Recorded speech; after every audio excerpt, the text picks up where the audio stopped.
शिव सांगे गिरिजे प्रती शिव सांगे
शिव सांगे गिरजापती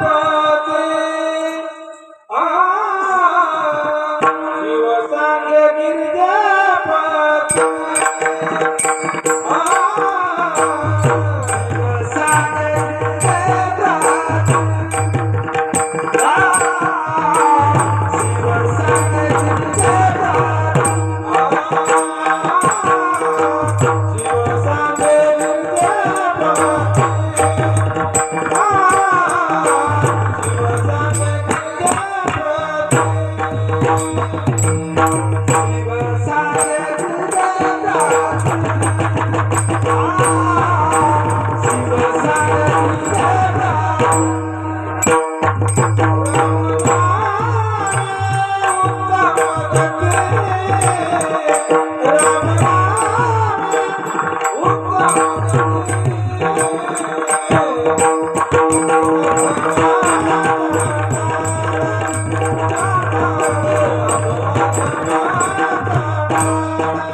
शिव सांगे गिरजे प्रती शिव सांगे गिरजे प्रती राम नामे उत्तम गती असो धम चांडाळ नामे पावन होय कुळ नाम साराचे पैसार नाम साराचे पैसार नामे भवसिंधू उतरी पार असो धम चांडाळ नामे पावन होय कुळ नाम श्रेष्ठाचे परिश्रेष्ठ नाम श्रेष्ठाचे परिश्रेष्ठ एका जनार्दनी वरिष्ठ असो धम चांडाळ नामे पावन होय कुळ महायोग पीठे तटे भीमदत्त्या वरं पुंडरीकाय गातु मुनीन्द्रे समागत्य तिष्ठं तमानन्दकन्दं परब्रह्मलिङ्गं भजे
पांडुरंगा करू प्रथम नमन दुसरे चरण संताचिया त्यांच्या कृपादाने कथेचा विस्तार बाबाजी सद्गुरु दास तुका ओम नमो ज्ञानेश्वरा करुणाकरा दयाळा तुमचा अनुग्रह लादलो पवन झालो चराचरी नमो ज्ञानेश्वरा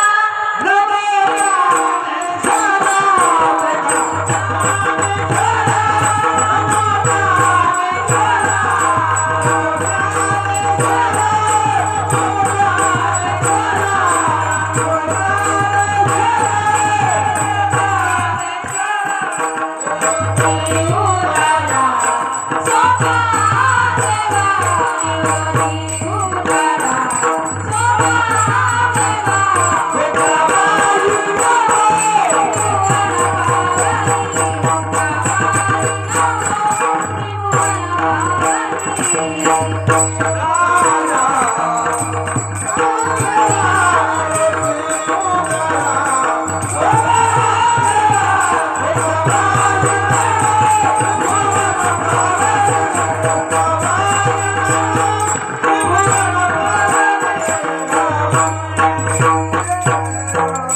श्रीपादनाथं गुरुराजवर्यं मोक्षनामं ज्ञानदानक्यदक्षं गोटीक्षेत्रे निवासनं तं नमामि वेदविद्या वरिष्ठम् आता माझ्या भावा अंतराय नको देवा आले भागाते करीते तुझेच नाम उच्चारिते शरण शरण हनुमंता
ब्रह्मानंदं परमसुखदं केवलं ज्ञानमूर्ति गंगातीतं गगनसदृशं तत्त्वमस्यादिलक्षणम् एकं नित्यं विमलमचलं सर्वादि साक्षीभूतं भावातीतं त्रिगुणरहितं सद्गुरुं तं नमामि ये हंसावरती वसुन शारदे मयूरावरती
शिव सांगे गिरजे प्रती राम नामे उत्तम गती असो धाम चांडाळ नामे पावन होय गुळ प्रस्तुत प्राप्त प्रसंग प्राप्त घटिका माय बापांनो तुमच्या सर्व पवित्र आत्म्यांच्या सेवेसाठी घेतलेला अभंग, जे बांधासाच्या कुळी महाविष्णूचा अवतार असणारे आपले शांती ब्रह्म एकनाथ महाराज यांचा 4 चरणाचा अभंग, जो भगवान शंकराच्या नामाचं वर्णन करणारा, रामाच्या नामाचं वर्णन करणारा असा अभंग. विठ्ठल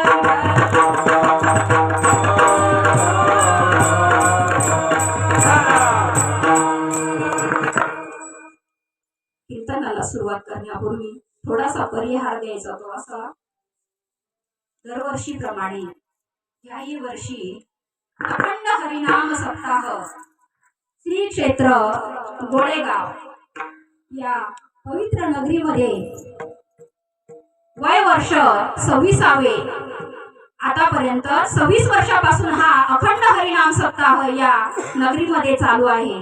आणि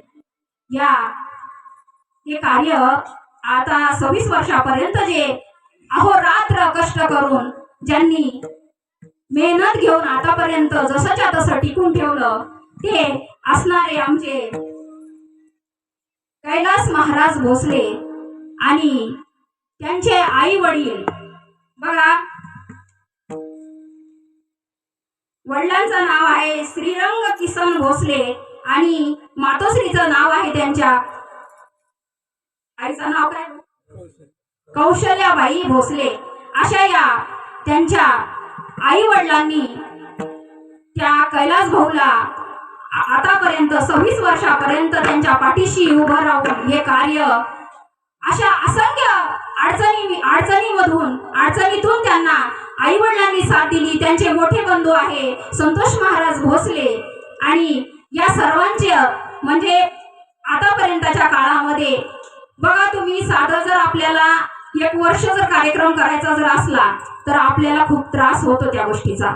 पण मायबापांनो 25 वर्षापर्यंत 26 वर्षापर्यंत आतापर्यंत अहोरात्र त्यांनी ही गोष्ट जशीच्या तशी टिकून ठेवली. आणि याच्यासाठी हे साधं सुद्धा पुण्य नाहीये, साधं सुद्धा कार्य नाहीये. मायबापांनो याच्यासाठी काहीतरी बहुत जन्मीचं पुण्य केलेलं आहे. जन्मोजन्मी आम्ही बहुपुण्य केले, तेव्हा या विठ्ठले कृपा केली. अशा प्रकारे या अखंड हरिनाम सप्ताहामध्ये ग्रंथराज ज्ञानेश्वरीचं पारायण चालू आहे. ज्ञानेश्वरीचं पारायण श्री हबप हरी महाराज नेमाने सिरे सायगाव आणि ज्ञानेश्वरी भोसले गोळेगाव यांनी सकाळी 8 ते 11 पर्यंत ज्ञानेश्वरीचं पारायण करतात. आणि इतर बाकीची गावातली मंडळी सर्व त्यांना साथ देतात. आणि ह्या गोष्टी जशाच्या तशा खरं नवल वाटतं. गावामध्ये जर सप्ते चालवायचे जर म्हटले तर कितीतरी 4 वर्ष 5 वर्ष चालवतात, पण त्याच्यानंतर ते सप्ते बंद पडतात. मायबापांनो हे खरंच म्हणजे एवढी गर्वाची गोष्ट आहे. आम्ही या गोष्टीचा विचार करतो की आतापर्यंतच्या काळामध्ये हे कार्य कसं चालवलं असं. 7 दिवसाचं 1 नाही 2 नाही 3 नाही तर पूर्ण अखंड हरिनाम सप्ताह या ठिकाणी होतो. आणि या सर्व सप्ताहाची जी पावती आहे तर ती म्हणजे त्यांच्या आई वडिलाची पुण्याई. विठ्ठल विठ्ठल.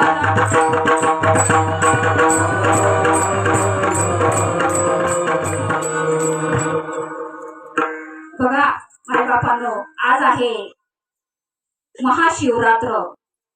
महाशिवरात्रीच्या या पर्व काळावर या सप्ताहातील जी प्रथमरूपी सेवा आहे, माझ्यासारख्या या सामान्य ताईला या आई वडिलांनी त्यांच्या बंधूंनी किंवा त्या भाऊंनी माझ्याकडे सोपवली, हे मी माझं परम भाग्य समजते.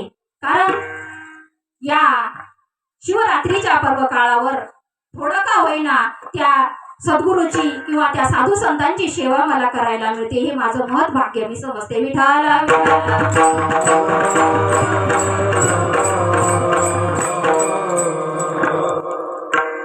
बघा, कीर्तन म्हणजे काय टाइमपास नसतो. कीर्तन म्हणजे टाइमपास नाही, हसी मजाक नाही, उल्लडबाजी नाही. मायबापांनो, कीर्तन हे उद्धाराचा मार्ग आहे. ही जी कीर्तनाची जागा आहे म्हणजे शायनिंग मारायसाठी असते का? कीर्तन करणं म्हणजे शायनिंग असते का? जगानं आपल्याला मानावं, लोकांनी आपल्याला मोठेपणा द्यावा, लोकांनी मानावं याच्यासाठी कीर्तनाची जागा नाही.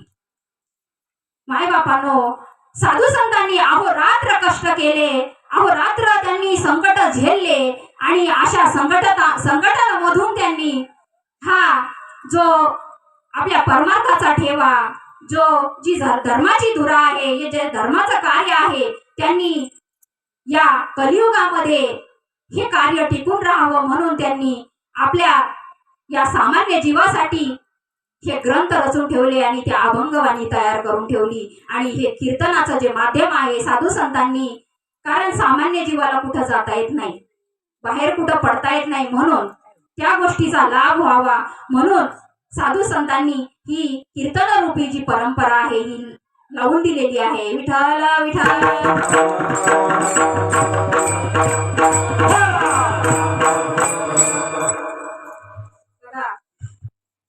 आज आहे शिवरात्र.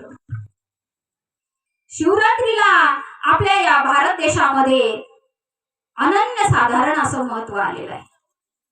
आणि या शिवरात्रीच्या या पहिल्या दिवशीच्या सेवेसाठी अभंग घेतला जे पैठण निवासी शांती ब्रह्म एकनाथ महाराज यांचा 4 चरणाचा अभंग घेतला. तर या अभंगातून नाथबाबा आपल्याला काय सांगतात. नाथबाबा या अभंगाचा अनुभव घेऊन ते आपल्याला सांगतात. शिव सांगे गिरजे प्रती, राम नामे उत्तम गती. काय सांगतात होते ते आपल्याला सांगतात की शिवशंकर जे महादेव आहेत हे पार्वती मातेला सांगतात की राम नामानंच आपला उद्धार होऊ शकतो, हे त्या पार्वती मातेला सांगतात. पुढे ते सांगतात की कितीही अधम आणि चांडाळ जरी असला, असो अधम चांडाळ नामे पावन होय कुळ. काय सांगितलं की आपण तर म्हणतो हा अज्ञानी आहे, हा वेडा आहे, हा याला समजत नाही, याला कळत नाही, पण तिथं त्यांनी नाथबाबांनी सांगितलं की असो अधम चांडाळ नामे पावन होय कुळ.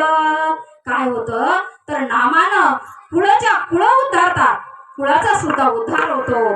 त्या अधम आणि चांडाळाचा तर होतच होतो, पण कुळाचा सुद्धा उद्धार होतो, हे आपल्याला नाथबाबा सांगतात. 3ऱ्या चरणामध्ये सांगतात नाम साराचे पैसार. काय सांगितलं.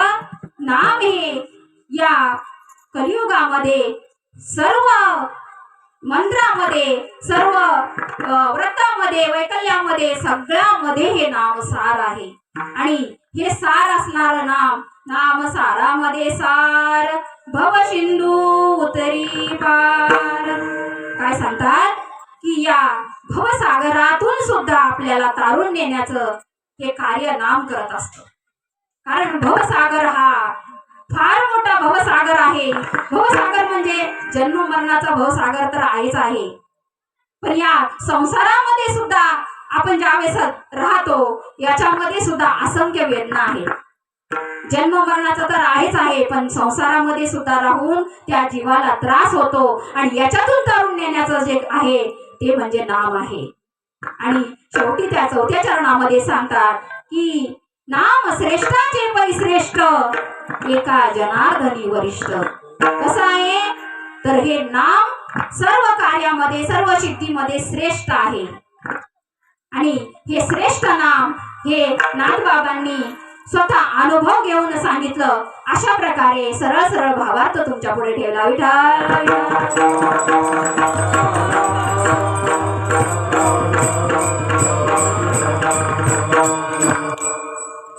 बघा मायबापांनो, कसं असतं. आज आहे शिवरात्र. शिवरात्र जर म्हटलं की या आपल्या या हिंदू संस्कृतीमध्ये शिवरात्रीच्या दिवशी काय करायचं असतं. सामान्य जीवाला म्हणजे सर्वांना सांगायची काही गरज नाही, कारण बाह्य भक्ती सगळ्यांना माहिती आहे. शिवरात्रीच्या दिवशी काय करायचं, दिवसभर काय करायचंय, देवाची पूजा कशी करायची, काय करायचं हे सांगायची गरज नाही. लहान लेकरापासून तर मोठ्या माणसापर्यंत सगळ्यांना माहिती आहे काय करायचं. महादेवाची पूजा करायची, शंकराला पाणी घेऊन जायचं, अभिषेक करायचा, सगळ्या गोष्टी करायच्या. मग ही जी गोष्ट आहे ही करता करता त्या जीवाला सुख मिळतं का? सुख मिळत नाही. आणि मग सुख मिळत नाही, मग त्यावेळेस तो जीव काय करतो? किती दिवस पाणी घेऊन जाईल महादेवाला? किती दिवस टाकायचं पाणी? आतापर्यंत आपल्या आई वडिलांनी आजोबा पंजोबांनी महादेवाची भक्ती केली नाही का? केली. मग केली तर का आतापर्यंत त्यांना देवाची प्राप्ती झाली नाही? इथं तर साधू संत सांगतात की देव करता करता तो जीव काय होतो? देवत्वाला प्राप्त होतो, देवत्व प्राप्त करतो. तसं देवाची भक्ती करता करता त्याला त्या गोष्टीची अनुभूती आली पाहिजे, त्या भक्तीची अनुभूती आली पाहिजे. आणि आपण सामान्य जे लोक ज्यावेळेस संसार करतो, संसारामध्ये आपल्याला प्रत्येक गोष्टीची अनुभूती ताबडतोब आहे. बघा तुम्ही, साधं आपण आपल्या घरामध्ये ज्यावेळेस आपल्याला तूप काढायचंय, दुधामधलं तूप काढायचंय, तर आपल्याला काय करावं लागतं? काय करावं लागतं? रीतीनं जावं लागतं. काय रीत आहे तूप काढायची? रीत कशी आहे मावशी? सांगा बरं, कशी आहे?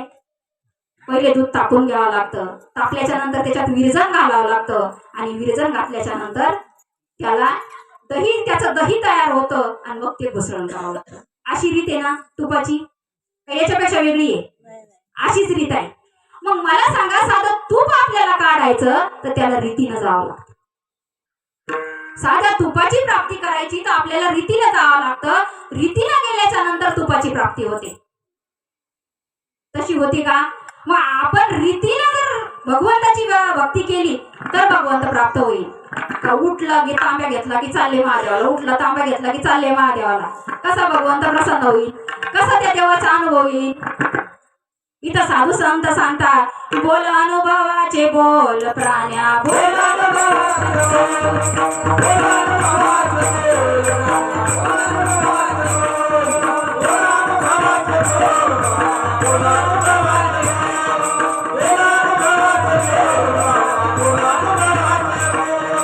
विश्वासार देवाचा आहे, विश्वासार देवाचा आहे, दृष्टी जरा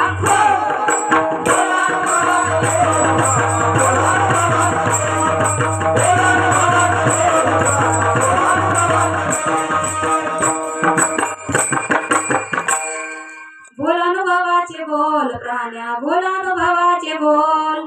काय पाहिजे? अनुभव पाहिजे. बघा तुम्ही, साधं रस्त्यानं चालता चालता जर एखाद्या भाऊनं माझी आई म्हणून जर शिवी दिली, परिणाम किती दिवसात होतो? किती दिवसात होतो? शिवी दिल्याच्या नंतर परिणाम कधी होतो? ताबडतोब होतो.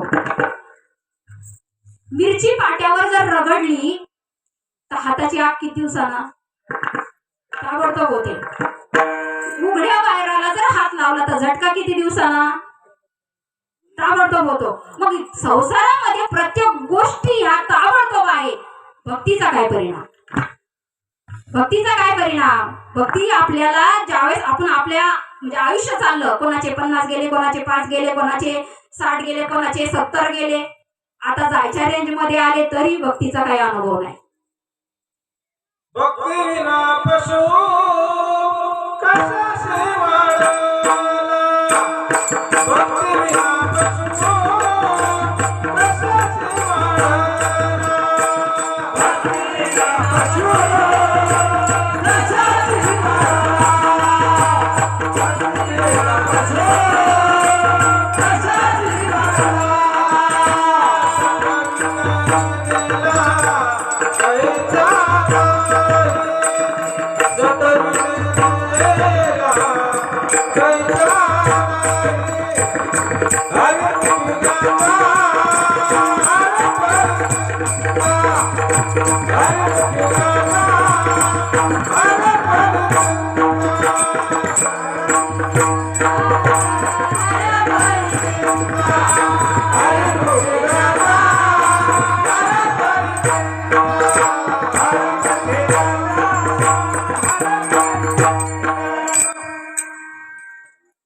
भक्ती विना पशु कशाशी वाढला आणि सटवीने काही सांगेला नाही.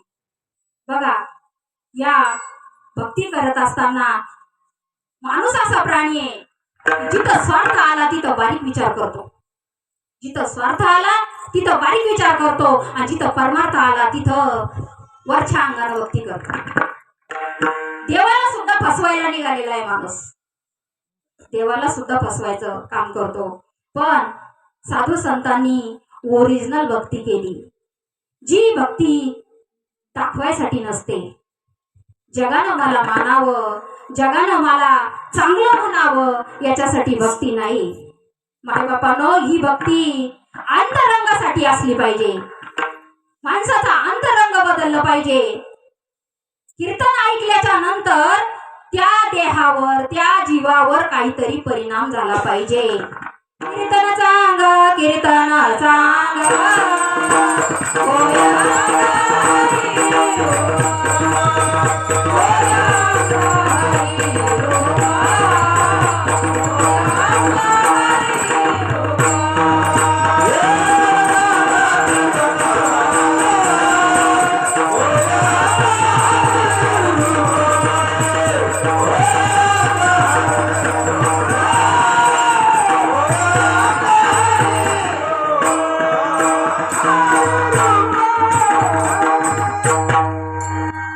अशा प्रकारे नाथबाबा सांगतात, स्वतः महादेवानं पार्वती मातेला ह्या भक्तीचा महिमा सांगितला. भक्ती कशी करायची ही पार्वतीला सांगितली. क्षीर सिंधूच्या परिसरी शक्तीच्या कर्णकुहरी नेनो कै त्रिपुरारी सांगितले जे. शक्तीच्या कर्णकुहरी ज्ञानेश्वर माऊली सांगतात. ज्ञानेश्वरीमध्ये ओवीमध्ये सांगितलं ज्ञानेश्वर माऊलींनी, शक्तीच्या कर्णकुहरी म्हणजे पार्वती मातेच्या कानामध्ये महादेवानं या नामाचा उपदेश केला. मग तुम्ही आपण बाह्य अंगाची जी भक्ती करतो त्याच्यामुळं रिझल्ट येत नाही. त्याला रीतीनं जावं लागणार आहे. कोणाच्या तरी चरणावर नाक घासावं लागणार आहे. कोणाला तरी विचारावं लागणार आहे की ही भक्ती कशी करायची, खरा देवाचा अनुभव आम्हाला कसा येईल, आणि त्या गोष्टीचा शोध घेतला पाहिजे. महादेवाला सुद्धा बघा तुम्ही, या जगामध्ये महादेवाची भक्ती सगळं जग करायला लागलंय. पण मग महादेव जर सगळ्या देवापेक्षा मोठा देव आहे, सगळं जग त्यांना मानतंय, मग देवाचाही देव महादेव आहे, मग महादेव डोळे लावून का बसतात? का बसतात बरं? महादेव कोणाचं ध्यान करतात? राम कधीचा भाऊ? रामाची करता. बरोबर आहे. तुमचं बोलताय, तुम्ही बोलायलाच पाहिजे, कारण जी माहिती ते बरोबर बोलले. रामाचं भजन करतात है ना. मग राम कधीचे? हा, राम त्रेतायुगातले. राम तो कालचा पुत्र दशरथाचा. राम हा कालचा आहे, पुत्र दशरथाचा आहे. पण रामाचीच भक्ती करतात महादेव. पण मग कोणता राम आहे माहितीये का? आपल्याला माहित नाही, आणि ती माहिती आपल्याला सद्गुरूच्या कृपेनं होत असते.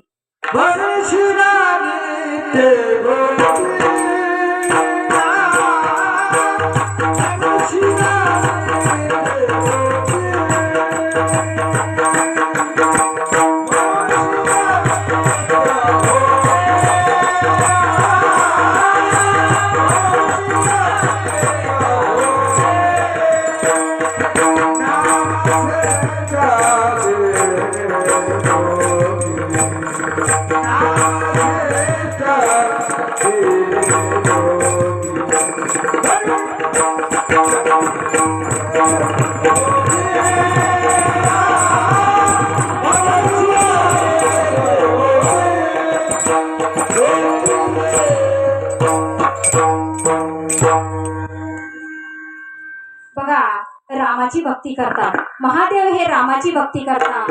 पण तो राम आपल्याला कळायला पाहिजे. एक राम दशरथ का बेटा, एक राम गट गट में बैठा, एक राम का सभी पसारा. या अशा प्रकारे या रामानं, राम आहेत 4, तर कोणते आहे बघा. आणि आपल्याला कोणत्या रामाची भक्ती करायची आहे?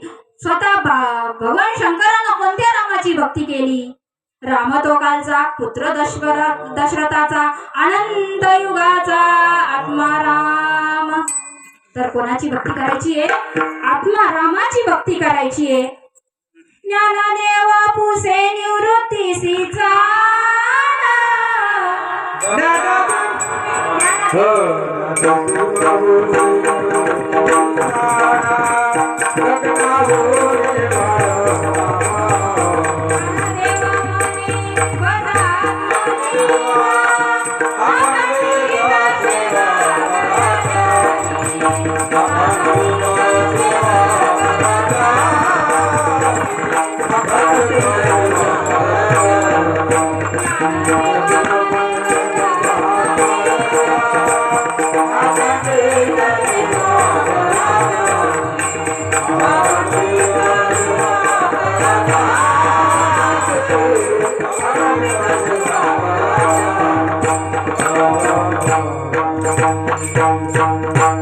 काय म्हणतात ज्ञानेश्वर महाराज? ज्ञानदेव म्हणे भजा आत्मदेवा आणि अखंडित सेवा करा त्याची. तर कोण्या रामाची सेवा करायची? आपल्याला आत्मरामाची सेवा करायची, आत्मदेवाची सेवा करायची सांगितली. बघा तुम्ही स्वतः नाथ बाबा पैठणचे जे आपले नाथ महाराज आहे, एकनाथ महाराज, तर हे मूळचेच पांडुरंग परमात्म्याची भक्ती करणारे, भगवान कृष्णाची भक्ती करणारे आहे. मग त्यांनी महादेवाचं वर्णन कावर केलं असं सांगा तुम्ही? बरेच लोक म्हणतात, कारण लोकांना पांडुरंग आणि शंकर हे वेगळे वेगळे वाटतात. मग स्वतः नाथ बाबा वैष्णव पंथातले असून शिवपंथाचं वर्णन करतात. का करत असतील लोक? का करत असतील? का त्यांनी या गोष्टीचा आपल्याला म्हणजे अभंगामधून त्यांनी उपदेश केला? शिव सांगे गिरजे प्रती राम नामे उत्तम गती. मग नाथ बाबा तर पांडुरंगाची भक्ती करणारे आहे आणि ते आपल्याला शंकराची भक्ती सांगतात, शंकराच्या नामाचा, रामाच्या नामाचा आपल्याला उपदेश करतात. तर मायबापांनो, दोन्ही एकच आहे. ज्यावेळेस या हरिहरा नाही भेद, हरिहरा भेद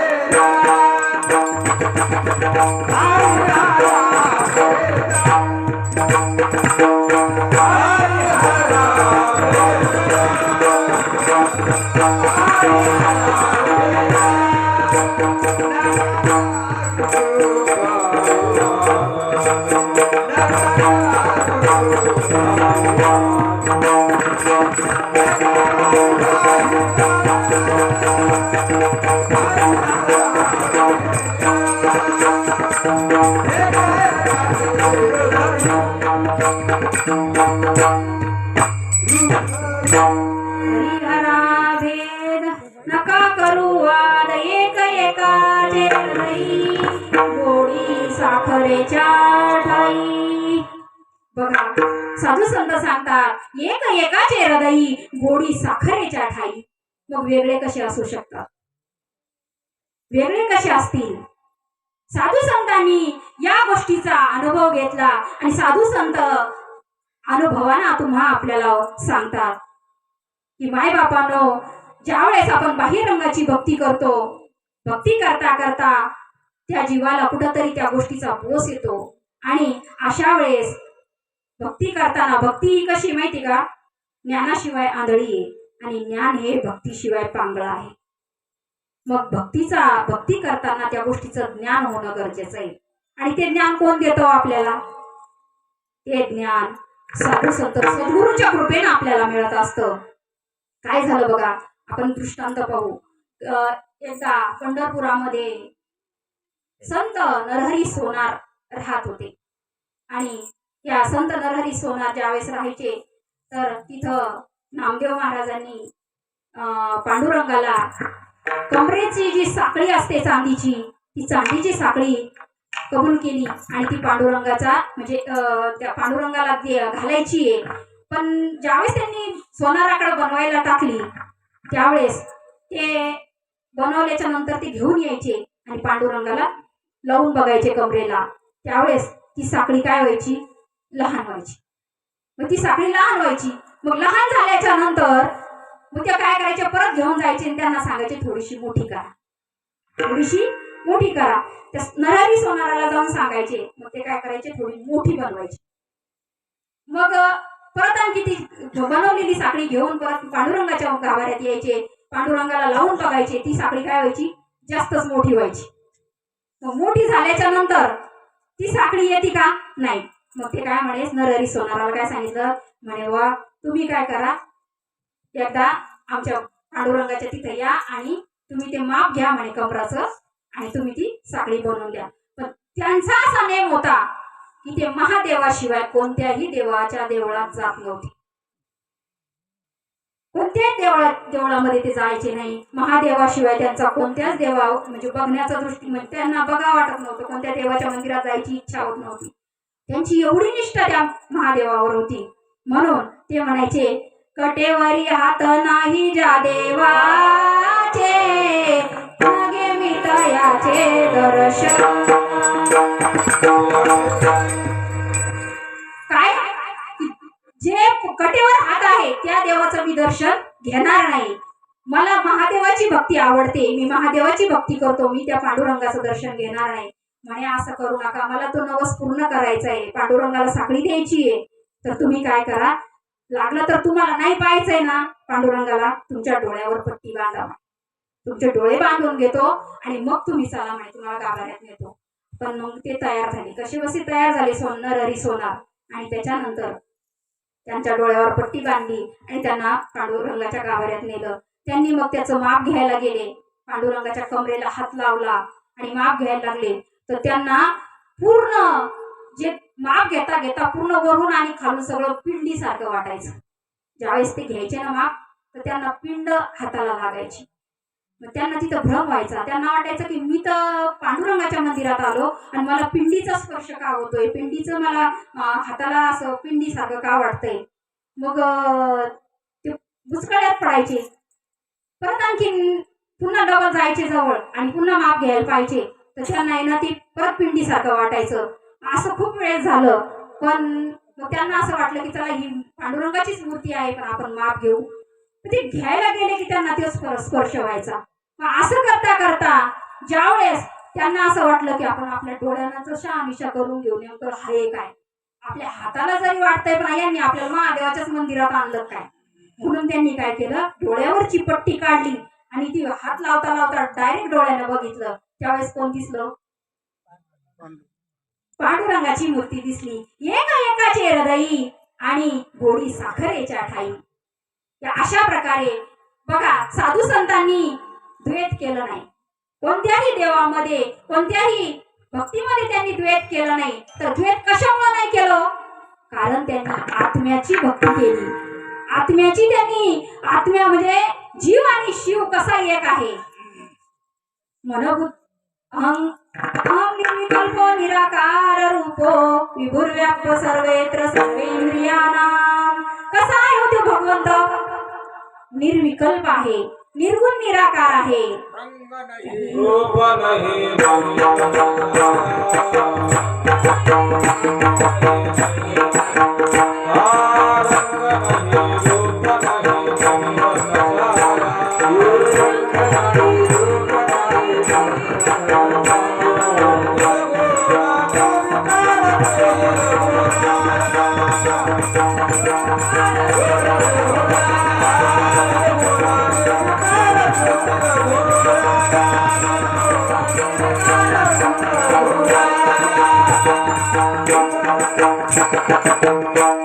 रंग नाही, रूप नाही, नाही वर्ण छाया, निर्गुण निर्विकार तुझी रघुराय.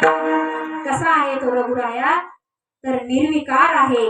आणि या निर्विकार या राम नामाचे जे पार्वतीला सांगितलं अभंगाचं पहिलं,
शिव सांगे गिरिजे प्रती राम नामे उत्तम गती. अशा प्रकारे या या नामाचा उपदेश पार्वती मातेला केला आणि सांगितलं की या नामानं जीव हा शिव होतो. जीव हा परमात्मा प्राप्त म्हणजे भगवान परमात्म्याला प्राप्त होतो. जो मज होय अनन्य शरण त्याचे निवारी मी जन्म मरण. शरणागता शरण मीची एकू. बघा ज्ञानोबराय सांगतात जो मज होय अनन्य शरण, जो मला शरण आला, ज्यानं माझ्या आत्म्याची भक्ती केली त्याचं जन्म मरण मी निवारण करतो. अशा प्रकारे साधू संतांनी आपल्याला या नामाचं महत्व सांगितलं.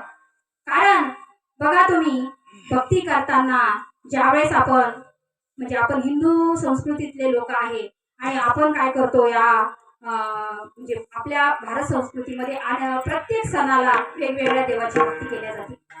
वेगळ्या देवाची भक्ती केली जाते. महादेव सोमवार आला की महादेवाची भक्ती, शिवरात्र आली की महादेवाची भक्ती असते, गणपतीचा उत्सव आला की गणपतीची भक्ती, नवरात्र आलं की देवीची भक्ती केल्या जाते. मग जसं ज्यावेळेस आता हे बघा तुमच्या अंगावरचे जे कपडे आहे का नाही, तुमच्या अंगावरचे कपडे आहे हे कुठून आले हो? कुठून आले आहे? तुमच्या अंगावरचे कपडे कुठून आणले? कुठून आणले? दुकानातून. आपल्या डोक्यात काय बसलेले आहे? आपल्या अंगावरले कपडे दुकानातून आले. तर हे दुकानातून आलेले कपडे आपल्याला असं वाटतं ते दुकानातून आले, पण खरं ते कुठून आले? ते कापसापासून आले, म्हणजे ते शेतातून आले. असं कोणी म्हणतं का? कारण त्याचं मूळ कोणी शोधत नाही, मुळाकडे कोणी जात नाही. मग हे मूळ आपण शोधायला पाहिजे. एकच धागा नानाबारी कपडे, एकच धागा नानाबारी कपडे, एकच धागा नानाबारी कपडे, ब्रह्माचे कपडे,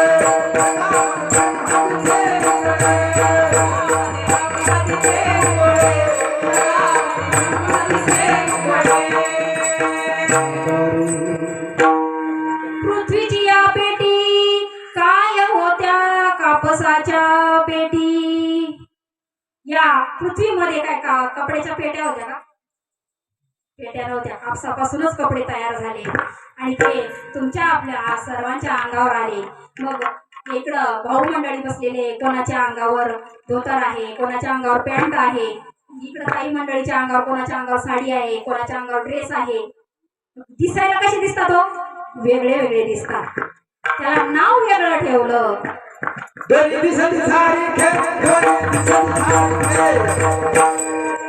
नाव वेगळं ठेवलं आणि नाव वेगळं ठेवल्यामुळं आपल्याला ते वेगळं वेगळं दिसतंय. पण त्याचं अधिष्ठान ओळखलं का आपण? नाही. अधिष्ठान काय आहे हो? तर कापूस आहे. अशा प्रकारे एरवी सर्वांच्या हृदय देशी मी अमुक आहे ऐशी, जे बुद्धी स्फुरे अहर्निशी ते वस्तुगामी. कारण आपल्याला सवय लागली बाह्य रंगाचं बघायची, वेगळाचं बघायची आपल्याला सवय लागली. आणि बघा ज्यावेळेस आपण नवरात्रामध्ये गणपतीच्या उत्सवामध्ये आपण भक्ती करतो त्यावेळेस जर एखाद्या गणपतीला आणता आणता जर त्या गणपतीचा जर हात मोडला, आणता आणता मोठी मूर्ती होती, आणता आणता जर हाताला टीच पडली तर ती मूर्ती बसवतो का आपण? नाही बसवत. कारण ती काय झालं, मूर्ती भंगली. काय झालं, मूर्ती भंगली, गणपतीची मूर्ती भंगली. मग देव भंगत असतो का? देव भंगतो का? देव हा भंगणारा जर असेल तर देव असेल का? तो देव नाही. जव आकार पुढा एक देखती, तव हा देव येणे भावे भजती. मग बिघडलिया टाकीती नाही म्हणून. काय म्हणतात ज्ञानेश्वर महाराज? तुमच्या आमच्या मताचं नाही सांगत बरं भाऊ, माझ्या मनाचं मी काही सांगणार नाही, जे साधू संतांचं आहे तेच सांगणार. ज्ञानेश्वर माऊली म्हणतात, जव आकार पुढा एक देखती, तव हा देव येणे भावे भजती. मग बिघडलिया टाकीती नाही म्हणून. मग बिघडल्यावर टाकून देतात. असा देव असतो का? देव असा नाहीये. देव हा प्रत्येकाच्या हृदयामध्ये आहे. ए नरा आत बघ जरा, जीव हा खरा नोहे ही माया. तू बुद्धी दर्पणी ब्रह्मरवीची छाया. वरी वरी मेघ अंबरी, आत बघ प्रकाश बघ कैसा. तो सोहम सोहम ऐसा.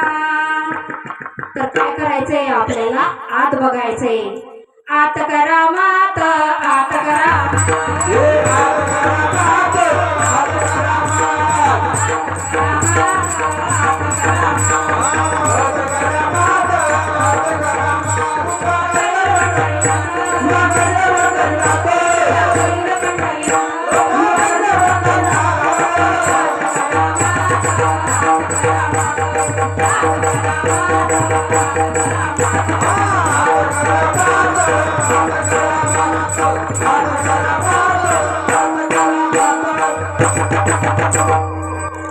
अशा प्रकारे आपल्याला कुठं जायचंय? तर आज जायचंय.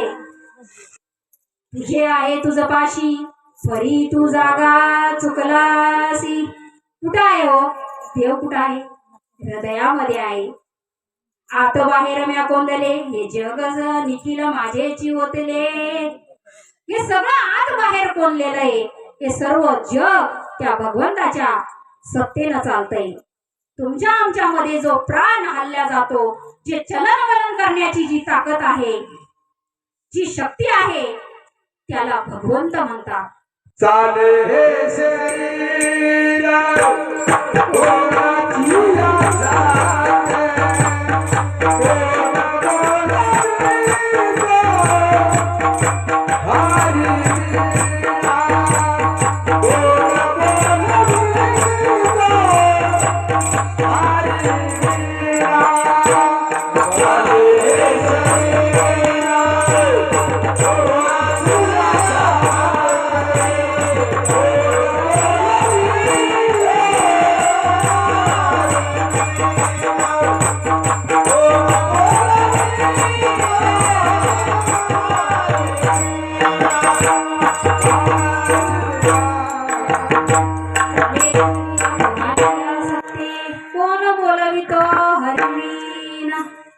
हे जे चाललेलं आहे आपल्या शरीरामध्ये, जे आज जातंय बाहेर येतंय, आज जातंय बाहेर येतंय, त्याच्याकडे आपलं लक्ष नाही. मला सांगा, या कैलास भाऊच्या या घराच्या समोर 4 चाकाची गाडी आहे. त्यांच्या घरासमोर एक 4 चाकाची गाडी आहे. मग त्या गाडीच्या चाकामधली हवा इकत का फुकट? आपल्याला ज्यावेळेस आपण ती हवा मारून आणतो त्यावेळेस 4-2 पैसे त्या याला द्यावा लागते. त्याच्याकडून आपण हवा मारून आणली त्याला द्यावं लागते. पण तुमच्या आमच्यामध्ये जी हवा जन्माला आलो तसं चालूच आहे तर मरेपर्यंत, मग ती इकत आणतो का आपण? इकत आणतो का फुकट? फुकट. मग त्या हवेची किंमत आहे का आपल्याला? आपल्याला त्या हवेची किंमत नाही. आणि आतापर्यंतच्या काळामध्ये कितीही वयस्क म्हातारी माणसाला जरी विचारलं की बाबा आतापर्यंतच्या काळामध्ये तुम्हाला हवेचं श्वासाचं महत्व कोणी सांगितलं का हो?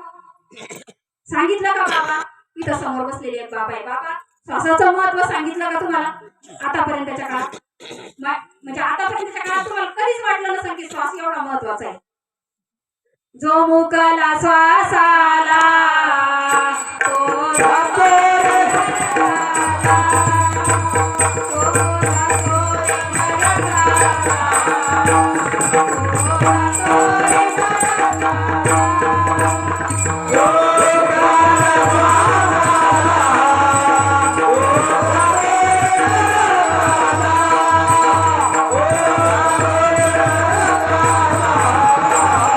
तो जातो रे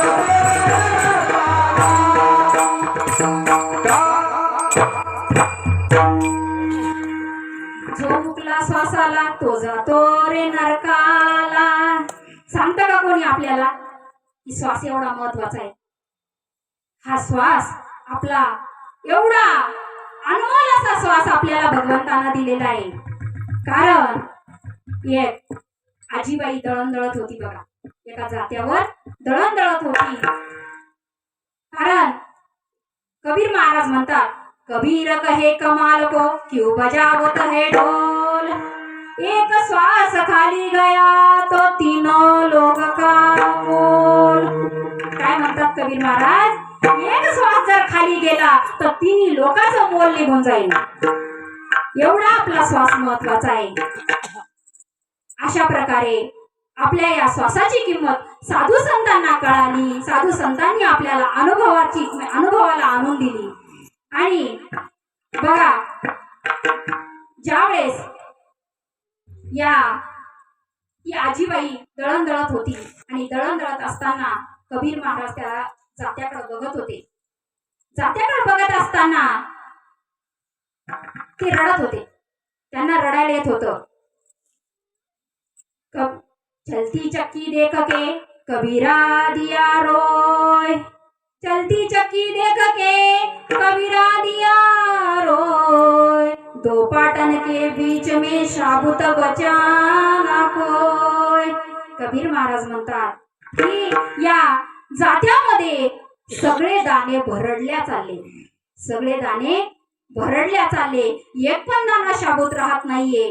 म्हणून त्यांना त्या गोष्टीची खंत वाटू लागली. म्हणजे दाण्यासाठी रडत होते का मग? दाण्यासाठी नाही. असं हे जग भरडल्या चाललंय.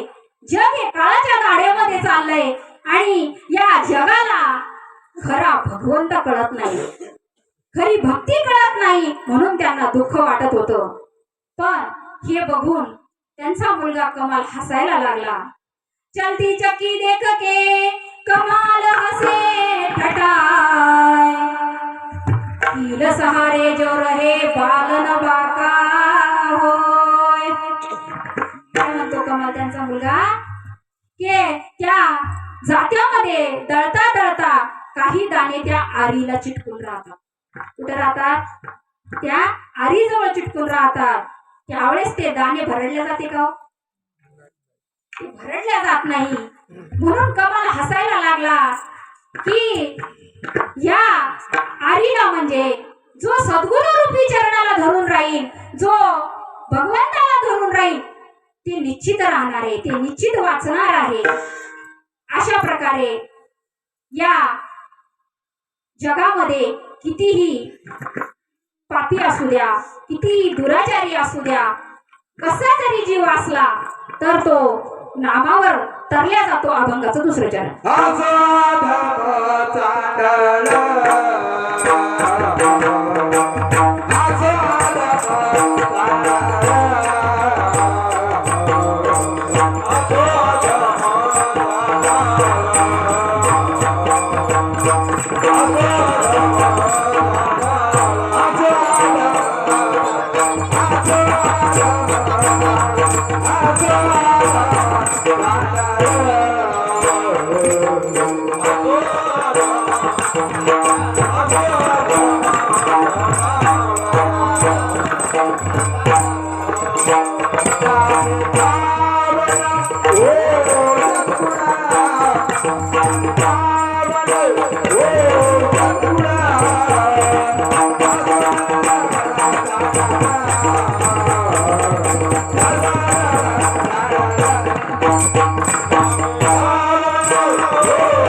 उत्तम चांडाळ नामे पावन होय कुळ.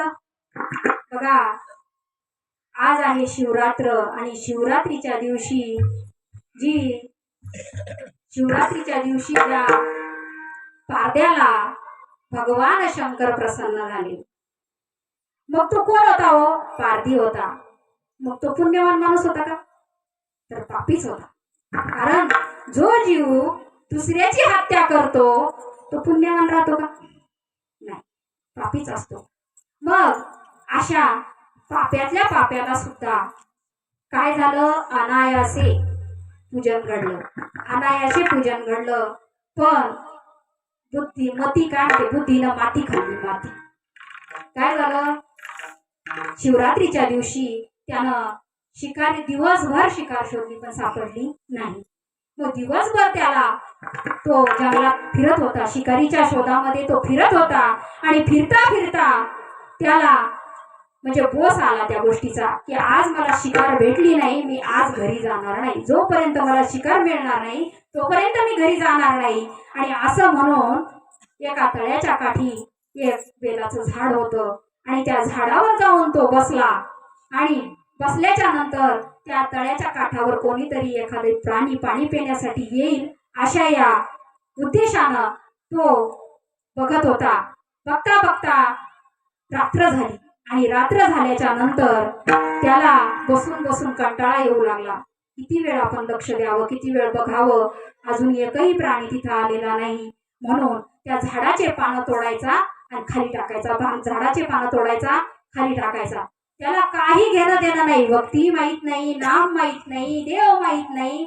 फक्त टाइमपास म्हणून झाडाचे पानं तोडायचा, खाली टाकायचा. आणि खाली टाकता टाकता ज्या वेळेस खाली शिवलिंग एक मांडलेलं होतं त्या महादेवाच्या झाडाखाली आणि त्या लिंगावर त्या पानाचा अभिषेक झाला, ते पान वाहिल्या गेलं असं भगवंताला वाटलं. कारण भगवंत कसा आहे हो? भोळा आहे. भोळा शिव भोळा चक्रावरती.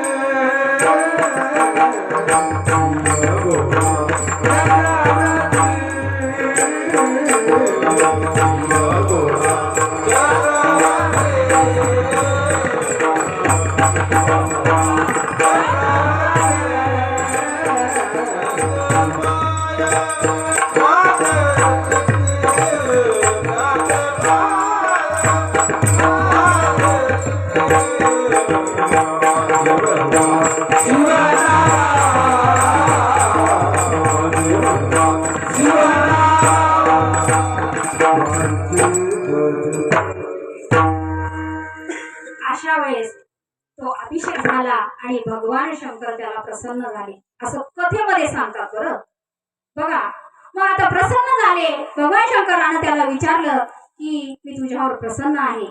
अनायासे तुझ्याकडून पूजन घडलं आणि त्याला दिवसभर उपवास घडला. मग त्यांना प्रसन्न झाले. मग भगवंतानं सांगितलं की मला काहीतरी माग, तुला काय पाहिजे ते माग. मग काय मागावं त्यानं? काय मागावं? बुद्धी बी तर चालली पाहिजे ना. कारण इथं बुद्धी गहाण पडेले. बुद्धी गहाण पडेले. बुद्धीला चालनाच नाही. बुद्धीला कधी कोणाच्या समोर नाक घासायचं नाही, कधी विचारायचं नाही. नाम काय असतं, देव काय असतो, भक्ती काय असते असं कधी विचारतो का जीव? कारण तो मनानं चालतो. मनोमार्गी गेला तो तेथेची मुकला. अशा प्रकारे तो मनानं चालतो. मग त्याला विचारलं त्यावेळेस त्यानं काय मागितलं? त्यानं मागितलं की जे प्राणी या जंगलामध्ये फिरतात ना त्या प्राण्यांचं मन मला कळालं पाहिजे. काय कळालं पाहिजे? मन कळालं पाहिजे. त्यांच्या मनात काय चाललंय मला समजलं पाहिजे. मग आता तुम्ही सांगा, जगाचा म्हणजे चालक मालक त्याला प्रसन्न झालाय, त्या बावळटानं देवाची प्राप्ती मागायच्या ऐवजी काय मागितलं? मला त्या हरणाचं सश्याचं मन कळावं हे मागितलं. आणि ते म्हणतातच तुला जे पाहिजे ना ते देऊन टाकतो. मग त्याला काय कळू लागलं, त्याला काय वाटू लागलं? जे प्राणी येऊ लागले पाणी प्यायला, कोणी यायचं ना तर ते मन कळू लागलं त्यांचं. यायचे पाणी प्यायला, ते मन कळायचं. अरे एक हरिण आली तिथं पाणी प्यायला आणि ती हरिण गरबी नव्हती, गरबी. मला कथा नाही सांगायची बरं तुम्हाला, कारण देव प्रसन्न झाल्यावर देवाला काय मागावं हे बी जीवाला कळत नाही. काय मागावं?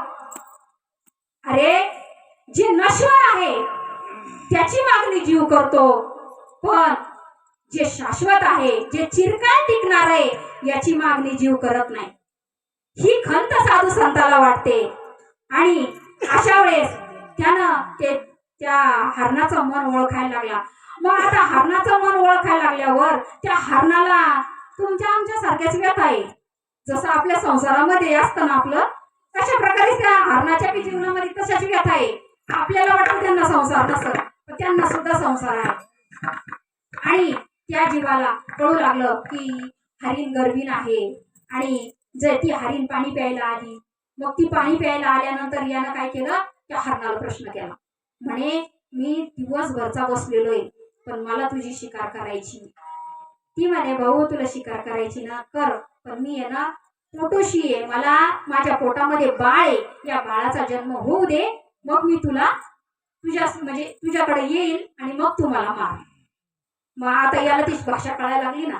मग आता येऊ म्हणे, आता हिच्यावर विश्वास कसा ठेवावा, ही आली तर बरं, नाही तर तिकडच जाईल.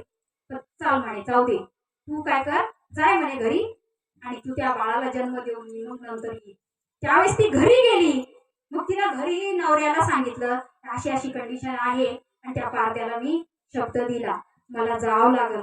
त्यावेळेस ते म्हणे बाई तुझी डिलिव्हरी किंवा तुझं बाळाचा जन्म कधी होईल काय होईल त्याच्याऐवजी तुझ्या ठिकाणावर मी जातो. काय करू, मी जातो. मग तो आला तर ठीक आहे म्हणे, तुम्ही कशाला जाता, आपण दोघंही सोबतच जाऊ म्हणे. मग दोघं सोबत गेले आणि त्या हरणाला सांगितलं, याला सांगितलं, पारद्याला सांगितलं की तुम्ही ना हिला न मारता मला मारा. आता ती हरिण होती तर तिच्या बहिणी होत्या, तिचे दुसरं लेकरं होते, ते सगळेच्या सगळंच खानदान तिथं आलं आणि तिथं ते त्या पारद्याला सांगायला लागलं की म्हणे तुम्ही ते म्हणता याला मारू नका, तिला मारू नका, मला घ्या. म्हणजे प्रत्येक जण समोर होऊ लागलं. मग असं करता करता याला असं वाटलं की हे जर मरायला तर तयार होऊ राहिले एकमेकासाठी, तर मग मी मारू कोणाला. म्हणजे देव प्राप्त होऊन सुद्धा जीवाला कळतं का? जीव असा अज्ञानी प्राणी आहे, जीवाला हे कळत नाही. का कळत नाही हो? कारण जीवनामध्ये सच्चा सद्गुरू आलेला नाही, सच्चा मार्ग त्याला मिळालेला नाही, म्हणून त्या जीवाची फसगत होते. विठाला विठाला.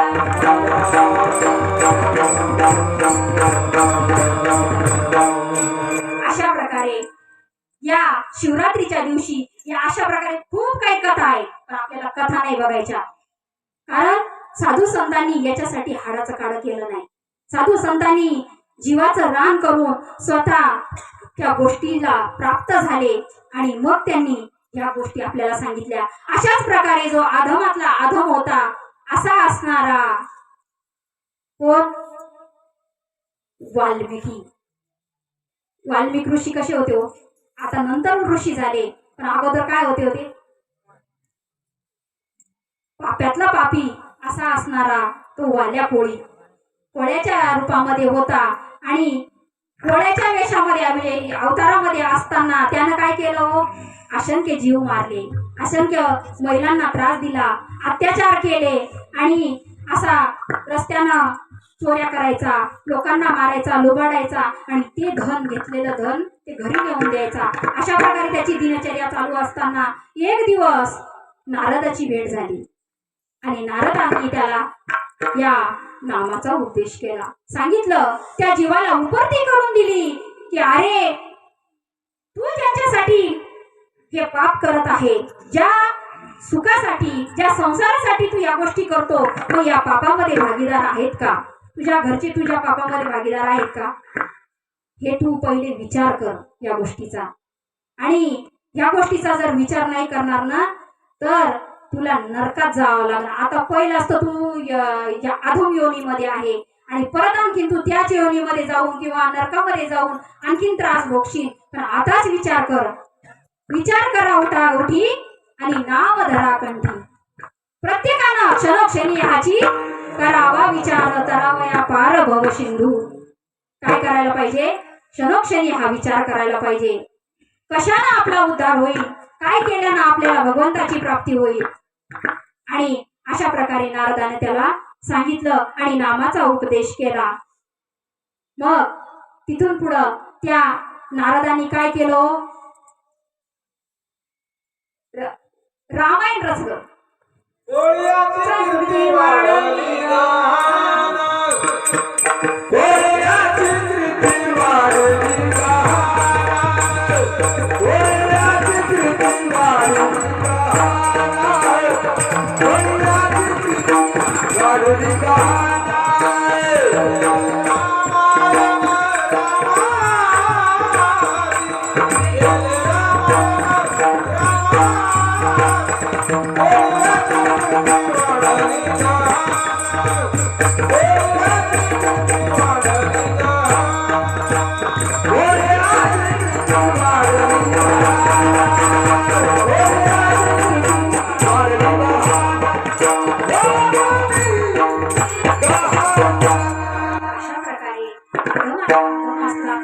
पापी जरी असला तरी नामावर तो तरल्या जातो. आणि हे नाम कसं आहे हो, नामाचा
रथ हे थोरा, कोळी आणि कुंभार या नामावर पाप्यातला पापी सुद्धा तरुण जातो.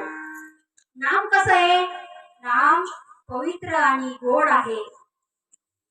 नाम बरवा बरवंट, नाम स्मरे नीलकंठ, नीज सुखे निवाला. नाम काय करत, नामाचं स्मरण हा नीलकंठ सुद्धा जपतो. नामाचं स्मरण तिने या 33 कोटी देवांनी सुद्धा नामाचा ध्यान केलेलं आहे, नामाचा जप केलेला आहे. म्हणून इथं साधू संतांनी या गोष्टीचा अनुभव घेतला आणि त्या अनुभवानं ते तुम्हा आपल्याला या गोष्टी म्हणजे सांगतात की अरे करा रे बापानो हरीचे साधन, जणी करणीचे करू नका. इतकं ते गोड नाम आहे.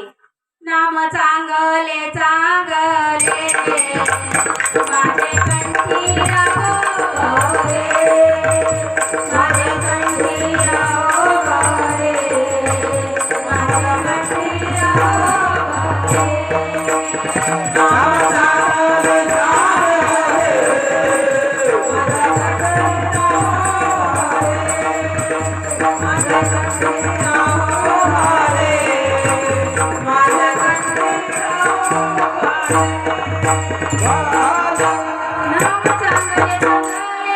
माझे कंठी राहुले, कपी गुण उधरिले, मुक्त केले राक्षसा.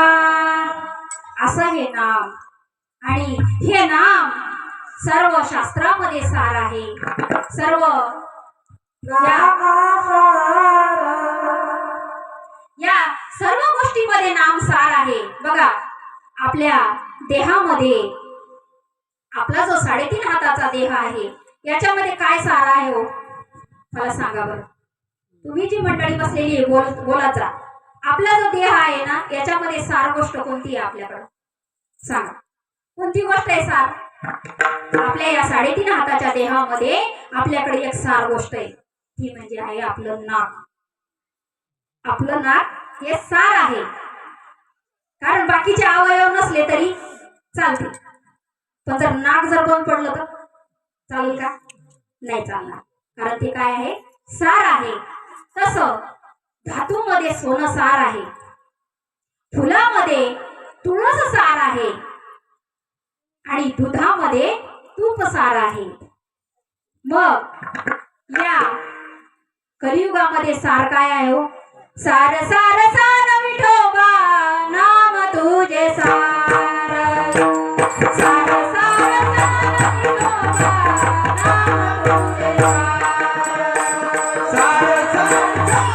विठोबा नाम तुझे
अशा प्रकारे नाथबाबा आपल्याला अभंगाच्या तिसऱ्या चरणात सांगतात.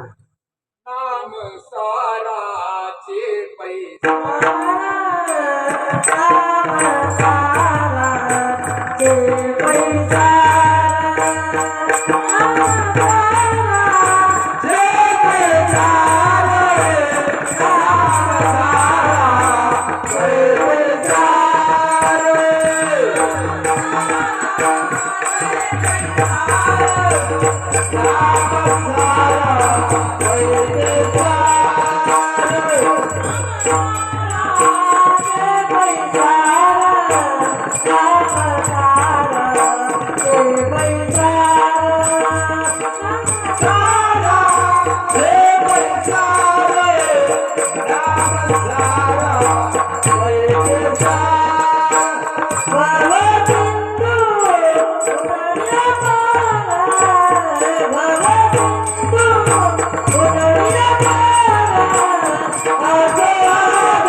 नामसाराचे पैसार भव सिंधू उतरी पार. काय करत ते नाम? हे साराचंही सार आहे आणि या भवसागरातून आपल्याला उतरी पार म्हणजे आपल्याला पार करून येणार असं नाम आहे. आणि या नामावर प्रत्येक जीव तरला, तरले तरती हा भरवसा नामधारकाचा ठसा, नामधारकाचा ठसा, नामधारकाचा ठसा. तरले तरती हा भरवसा नामधारकाचा ठसा. कारण आतापर्यंत सगळे ऋषी मुनी साधू संत तरले आणि तरतील, कारण कलियुगी उद्धार हरीच्या नामे.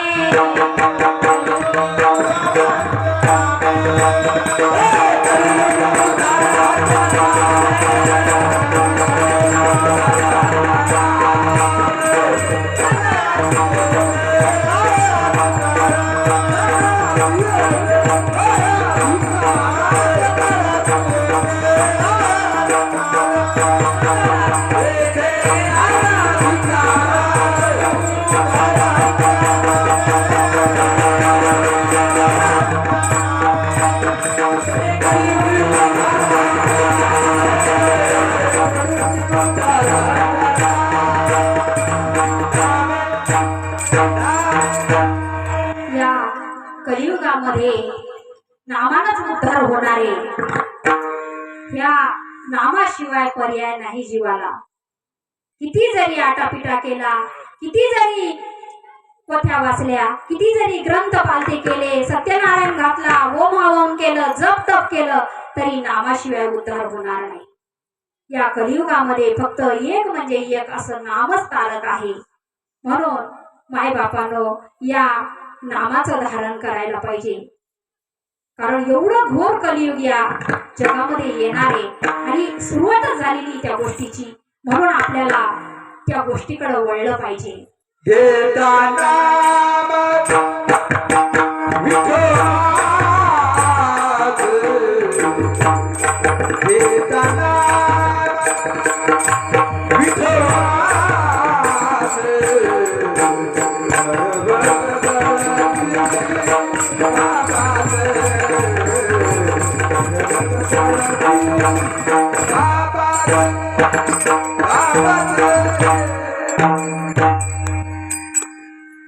एका नाम विठोबाचे पर्वत जळतील पापाचे.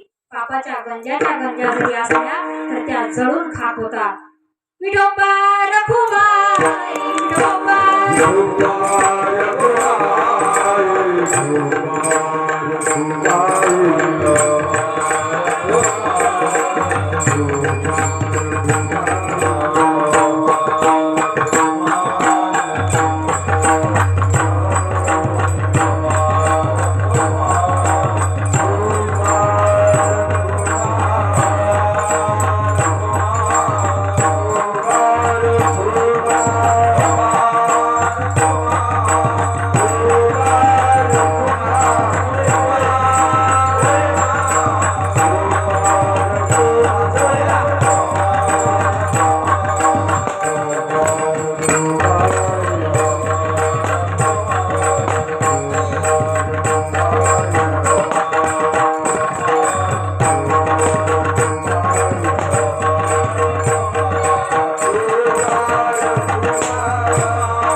अशा प्रकारे नामाचं महत्व संत एकनाथ महाराजांनी सांगितलं.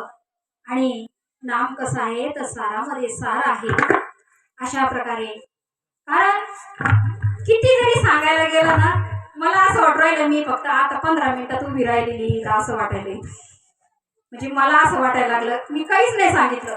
आणि इतकं ते साधू संतांचा जो ठेवा आहे हा इतका मोठा आहे, त्याचं वर्णन आपण करू शकत नाही. साधू संतांनी जे देवाचं वर्णन केलं, इथं वेद सुद्धा मुखे झाले, वेद मुखे झाले, कर्माच्या दिठी गेले. कारण वेद मुखे झाले, वेदाला सुद्धा त्या नामाचं त्या देवाचं वर्णन करता आलं नाही. वेद नाही कळला, हा वेद नाही कळला, कानडा राजा पंढरीचा, कानडा राजा पंढरीचा, कानडा राजा पंढरीचा.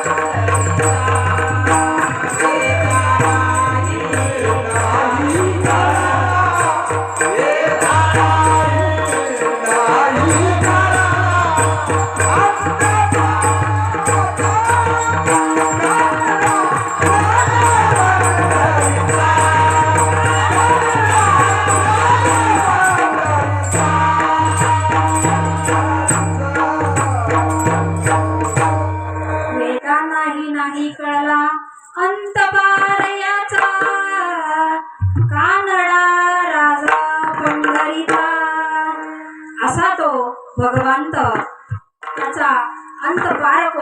लागला नाही माझ्या बायकोला. कारण शिवमहापुराणामध्ये कथा आलेली बघा. आता ज्यांना ज्यांना आवड आहे त्यांना माहीत असेल.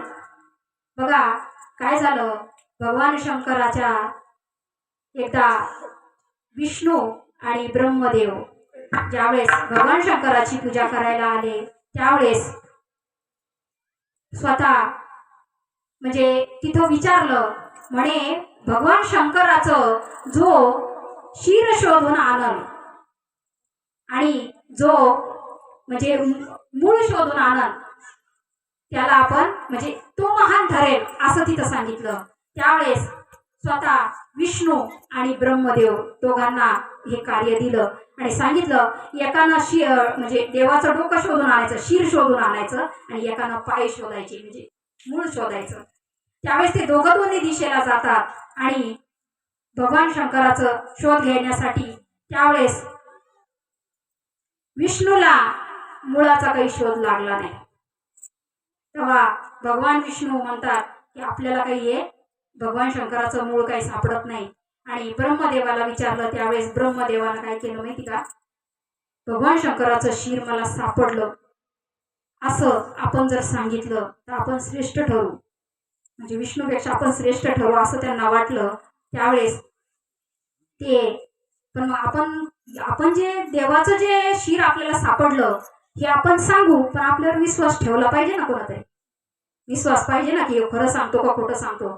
त्यावेळेस त्यांनी काय केलं की त्या कोणती नदी होता ती कोणती त्या नदीमध्ये ते पाणी आहे ना उघडं पडलं, त्याच्यात किडे पडते बघा. कोणती नदी आहे त्या नदीला विचारलं, म्हणे ताई म्हणजे तू काय कर, म्हणे भगवंताचं मला शिर सापडलं असं तू माझ्या बाजूने जर काही दिली तर, हा गया नदी आहे ना, गया, तर ती गया नदी तिला प्रार्थना केली की माझ्या बाजूने तू साक्ष दे. त्यावेळेस ती गयाला वाटलं काय दोन शब्द तर सांगायचे की हो म्हणायचंय, फक्त कोण विचारायला येऊ लागलं. ती म्हटली चालन म्हणे ब्रह्मदेवा, सांगन मी की तुम्हाला शिर सापडलं महादेवाचं. बर, आता एका साक्षीनं जमतं का नाही. मग तिथं गाय चरत होती जंगलामध्ये, त्या गायीकडे गेले ब्रह्मदेव. त्या गायीला म्हणतात, गोमाते माझं एक काम करावं लागतं. म्हणे काय, म्हणे भगवान शंकराचं शिर मला सापडलं असं तू साक्ष दे म्हणे माझ्या बाजून, मला ते सापडलं, मी बघितलं, हे तुम्ही सांगा म्हणे. ती गाय म्हणते चालन म्हणे मी पण सांगते. आणि अजून एक केवड्याचं जे झाड आहे, जे फूल आहे, त्याला सांगितलं की तू माझ्या साक्षीनं म्हणजे माझी साक्ष दे किंवा माझ्या बाजूनं साक्ष दे, सांग की मला शिर सापडलं. तर त्यावेळेस मग भगवान विष्णू म्हणजे विष्णूही जातात आणि ब्रह्मही जातात आणि तिथं सांगायला लागतात. विष्णुदेव म्हणतात की मला काही त्यांचं मूळ सापडलेलं नाही, ते सरळ नाही म्हटले आणि बाजूला झाले. मग ब्रह्मदेवाला विचारलं त्यावेळेस ब्रह्मदेव म्हणतात की मला भगवंताचं शिर सापडलं. मग आता शिर होतं का महादेवाला,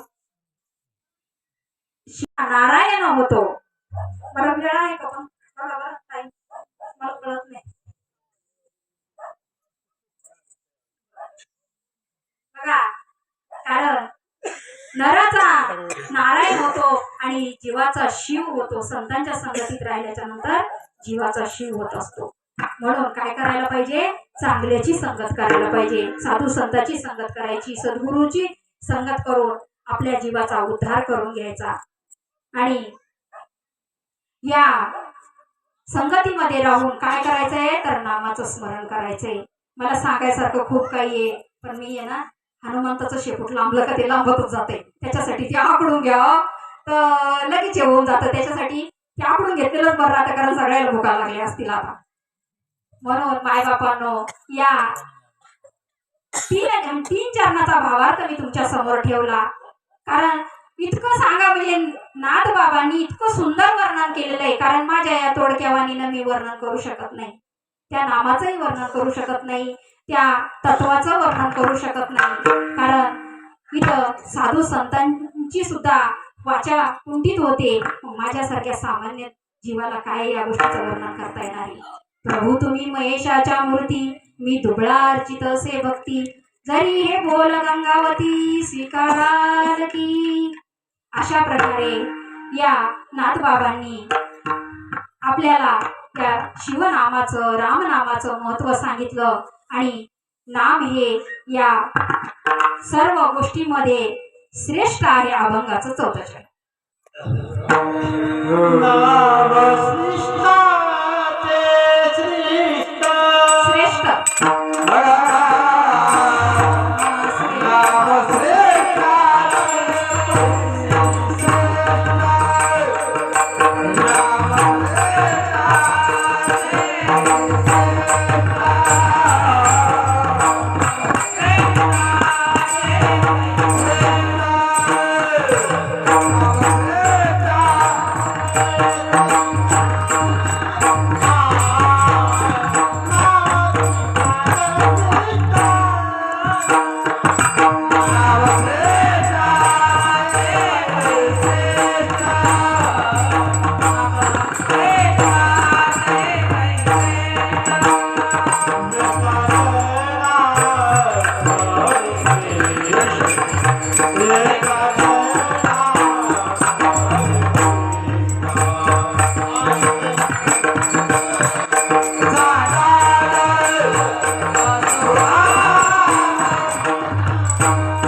भावार्थ तुमच्या सर्व पवित्र आत्म्याच्या समोर ठेवला.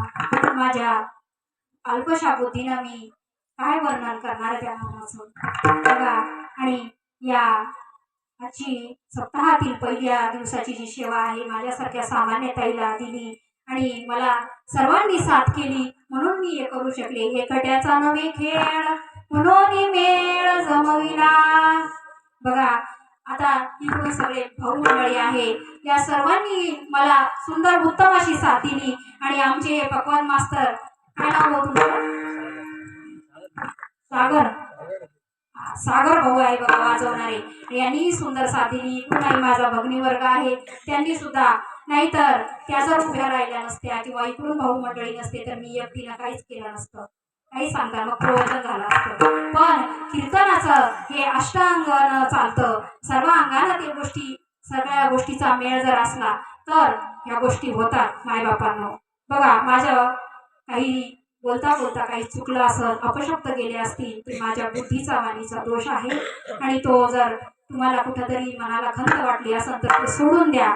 आणि जे चांगलं वाटलं असेल ते माझ्या सद्गुरू सच्चिदानंद मारुती बाबांचं आहे.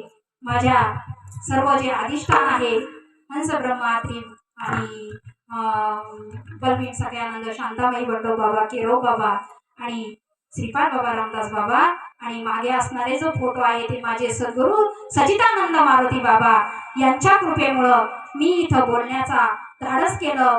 बोलण्याचं म्हणजे मी इथं उभी राहू शकले ही त्यांची कृपा आहे बरं ताई मंडळी. म्हणून मी इथं या गोष्टी तुमच्यासाठी ही सेवा करू शकले. झालेली सेवा साधू संतांच्या चरणावर अर्पण करते आणि इथंच मी वाणीला पूर्ण उभी राहते. ज्ञानेश्वर